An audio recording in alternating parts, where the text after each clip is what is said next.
Welcome to Not Milk Never Milk. Subscribe if you're lactose intolerant. In this video, I will explain how to start your Jeep Gladiator with a key. First, ensure you have the correct key fob. Insert the physical key blade into the ignition cylinder located on the steering column. Once inserted, turn the key clockwise to the on position, allowing the vehicle systems to power up. Then, continue turning the key to the start position to engage the engine. If your key fob battery is low, you might not be able to start your Gladiator normally. Don't worry, there's a simple workaround. Place the key fob directly against the push-button start. Then, press the start button firmly with the key fob itself.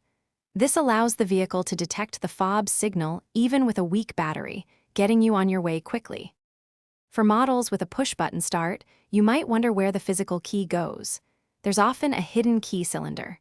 Look for a small cover near the steering column or under the push-button start. Gently pry it off to reveal the key slot. Insert your physical key and turn it clockwise to the on and then start positions, just like a traditional ignition. Before starting, always ensure your Jeep Gladiator's transmission is securely in park or neutral.